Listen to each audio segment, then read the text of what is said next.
información a través de la médula espinal hacia los distintos órganos. ¿Para qué? Porque el sistema nervioso autónomo se encarga de controlar a las vísceras, a los órganos que actúan de forma independiente. Esa es una de las funciones principales. Ahora, también controlan los reflejos de las vísceras, los reflejos viscerales. Entonces, la información puede venir del sistema nervioso central hacia el sistema nervioso autónomo o en forma de reflejo. Recuerden que los reflejos son sensitivos, por ejemplo, el estiramiento del intestino por la presencia de alimento o de materia fecal, llega la información hacia el sistema nervioso central para que el sistema nervioso central libere, por ejemplo, la orden de la evacuación o la defecación. ¿Sí? Entonces, los reflejos viscerales van de forma sensitiva al sistema nervioso central y el sistema nervioso central manda una respuesta. ¿Sí? Por ejemplo, si es el corazón, que aumente su velocidad cardíaca, o si es, por ejemplo, vasos sanguíneos, cuando se distiende el vaso sanguíneo, entonces se manda la información para que pueda relajar o dilatar, ¿sí? O contraerse de acuerdo a la necesidad, ¿sí? Entonces son parte del sistema nervioso autónomo. ¿Recuerdan cuáles son los dos componentes principales del sistema nervioso autónomo? Sus dos divisiones principales: simpático y parasimpático. Nosotros estuvimos viendo un poco del simpático, ¿sí? Ahí simpático y parasimpático. Dentro del simpático nosotros tenemos componentes importantes. ¿Recuerdan cuál es esta? La cadena simpática paravertebral o cadena simpática. Otro componente son los ganglios, ¿sí? Que ya sabemos, los ganglios abdominales, mesentérico, superior, inferior, celíaco, aórtico, renal. Y los órganos, ¿sí? Entre estos, entre la médula y el ganglio, ¿sí? Normalmente hay unas neuronas preganglionares, ¿sí? Y entre los ganglios y el órgano hay unos nervios que se llaman nervios coganglionares o nervios espláncnicos, ¿sí? Esos son los componentes. No todos los nervios o las fibras a los axones, las neuronas preganglionares, tienen que llegar sí o sí al ganglio. Muchas neuronas preganglionares van a salir acá de la médula, venir a la cadena y ir directamente al órgano. Vamos a ver cada uno de sus casos nuevamente, ¿sí? Entonces, ¿de dónde van a salir las fibras? Las fibras del sistema nervioso autónomo a nivel medular. Van a ir de la porción torácica 1 a la porción torácica, porción torácica 1 a la porción lumbar L1 y L2. ¿Sí? De ahí van a salir las neuronas o los axones de las neuronas preganglionares. De la siguiente manera, ¿dónde se encuentra el cuerpo de la neurona preganglionar?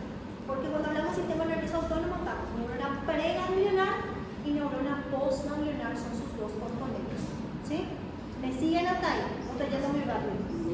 Que estoy con el repaso nada más. ¿Sí? Bueno,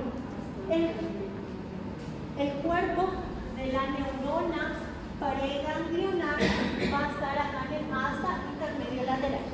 De ahí va a salir su axón por la raíz anterior y va a entrar en el nervio raquídeo espinal.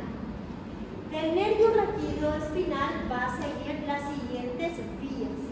Algunas pueden venir y hacer sinapsis aquí en la cadena simpática y salir por el ramo comunicante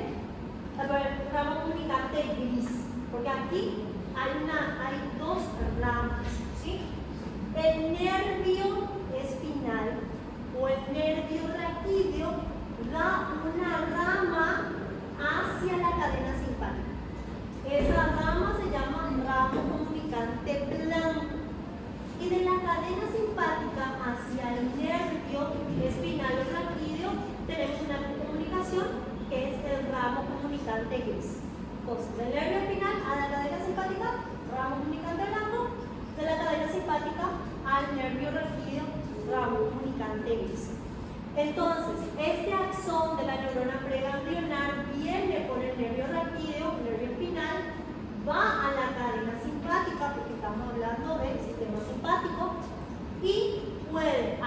sinapsis con una segunda neurona, que es la neurona postganglionar, que está en la cadena simpática, salir por el ramo comunicante gris e ingresar dentro de un nervio raquídeo. Otra opción es que el axón de la neurona preganglionar aquí salga por la raíz anterior, vaya por el nervio espinal, vaya a la cadena simpática, y de la cadena simpática de esta porción que vamos a intentarle, es un T3, puede ir a T2 y puede ir hacia T4. O sea, pueden ir hacia otras neuronas postganglionares que están en diferentes niveles de la cadena simpática. ¿Sí? Puede ir más para arriba o puede ir más para abajo. La tercera opción es que del cuerpo, el asta intermedio lateral, ¿sí? Aquí sale por la raíz anterior, vaya por el nervio raquídeo, entra a la cadena simpática, pero no hace sinapsis en la cadena simpática. Hace sinapsis aquí, en el ganglio periférico. Por ejemplo, el ganglio celiaco. ¿Sí? Entonces, ¿dónde vamos a encontrar mayoritariamente las neuronas postganglionares? Dentro de la cadena simpática, dentro del ganglio periférico. O puede ser que en algún caso la segunda neurona o la neurona postganglionar se encuentre dentro del órgano efector, que es donde finalmente ese órgano va a cumplir una función. ¿Sí? Entonces, neuronas preganglionar tenemos aquí en el asta intermedio lateral, saliendo por la raíz anterior, entrando al nervio espinal, y aquí siguiendo 3 vías. Saliendo nuevamente por el nervio raquídeo, yendo a otras porciones de la cadena simpática, yendo al ganglio periférico y en un caso yendo al órgano efector, en el caso de la médula suprarrenal. ¿Sí? Ahora, ya encontramos las neuronas postganglionares. De las neuronas postganglionares van a salir otros axones. ¿Sí? Este es el axón rojo. El axón rojo corresponde a la neurona preganglionar y el axón que está pintado en negro corresponde, el axón que está pintado en negro corresponde a la neurona postganglionar. Entonces, las ramas, ¿sí? Los axones postganglionares pueden ir aquí por las ramas del nervio espinal, puede ir por otras porciones del nervio raquídeo y puede ir por estos nervios que son considerados nervios esplácnicos. ¿Cuáles son los nervios esplácnicos? Aquellos nervios que salen de este ganglio periférico y forman lo que nosotros conocemos como el plexo aórtico renal, el plexo celíaco, el plexo mesentérico. ¿Sí?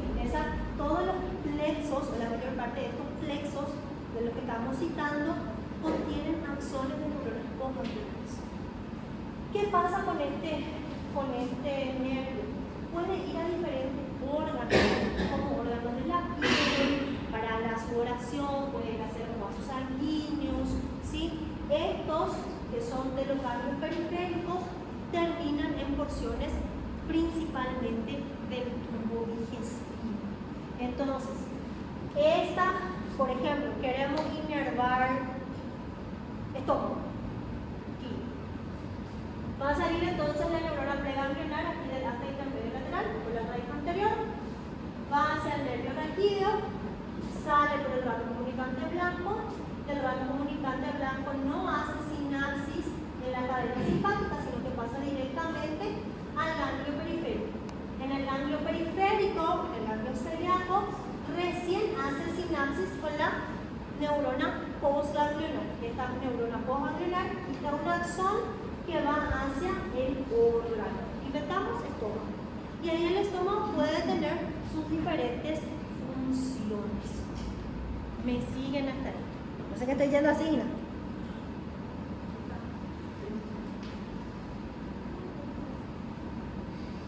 ¿Dónde te perdiste datos? No, de verdad, porque este es uno de los temas más importantes. Porque para entender cómo funcionan los órganos abdominales, los órganos respiratorios, el corazón, los vasos sanguíneos, la parte de termorregulación depende de esto. ¿sí? Entonces tienen que entender la base de acá para después agregarle a los diferentes órganos, ¿sí? Porque finalmente la información, por ejemplo, nosotros vamos a decir, sale del núcleo hipotalámico fulano de tal. ¿Y cómo llega la inervación del hipotálamo, en este caso, al corazón? A través de esto, ¿sí? A través de esto. Entonces, por más que la duda parezca así medio tonta, igual pregunten, porque puede ser la pregunta del compañero igual, ¿sí? Entonces pregunten hasta que quede claro. Muy bien. Dijimos que la información puede ir desde el sistema nervioso central hacia los órganos, pero que también puede la información ir desde los órganos hacia el sistema nervioso central en forma de reflejos. Entonces, los reflejos son sensitivos de esa manera. Acá hay una dilatación, vamos a poner el intestino grueso. Cuando llega el contenido del intestino grueso, tiene que pasar dos cosas. Tiene que absorberse el líquido, quedarse solo en la materia fecal para finalmente ser expulsado, ¿sí? Por más que es voluntaria la defecación, las ganas de defecar no es voluntaria. Voluntaria es el proceso de la defecación porque abrimos el esfínter anal y bueno, como defecar. Pero esa sensación de necesito ir al baño, necesito defecar, es involuntaria. Entonces, ¿qué pasa? Llegó a la parte final, ¿sí? Llegó a la parte final y necesito que en este momento se relaje, ¿sí? Porque ya terminó la evacuación y necesito relajarse. Ese tema de la relajación, porque estamos hablando del simpático, realmente el simpático lo que hace a nivel intestinal es relajar, el parasimpático es para los que lo estimula. Entonces, vamos a ponerle que ya defecó. Vamos a ver el ejemplo correcto. Ya defecó el paciente, ya no hay nada que está aumentando la presión dentro de la región final del recto ano. Entonces, esa información de que la presión ya disminuyó se va a enviar a través del nervio sensitivo, ¿sí? Va a entrar a la cadena simpática, va a pasar de la cadena simpática por el nervio espinal, como es una información sensitiva, aferente, va a ir al ganglio de la raíz posterior, va a entrar por la raíz posterior al asta posterior de la médula espinal y ahí se va a ir hacia las porciones superiores a avisarle al encéfalo y a todo el tronco encefálico que la defecación ya ocurrió, ¿sí? Entonces, esto es la parte sensitiva llamada reflejos viscerales, ¿sí? Entonces, simpático.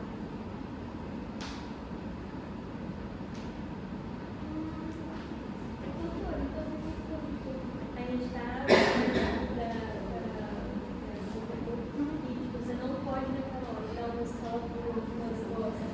¿Por qué da esos calofríos? Más que nada porque no solo tenemos heces, también hay gases. Y esa distensión, ¿sí? Esa distensión abdominal genera un dolor cólico. Y el dolor cólico, el dolor en puntada, que muchas veces se siente, es un reflejo de que el organismo está sufriendo daño. No sabe daño de qué. Tu cerebro no entiende daño de qué. Sabe que le duele. Y si le duele, algo está mal. ¿Sí? Entonces, esa sensación de dolor puede generar reflejos de náuseas, de escalofríos, de sensación de diarrea, de vómito. ¿Sí? Los reflejos dolorosos estimulan otras áreas porque los centros de dolor vimos que están también a nivel hipotalámico, ¿sí? Y ahí hay muchos núcleos muy cercanos. Entonces es como que envía información para el periférico. O sea, más que nada se produce el escalofrío por el dolor que sentís. Porque si vos tenés ganas de ir al baño y te atajas por mucho tiempo por la distensión de ese órgano, genera dolor. ¿Qué pasó?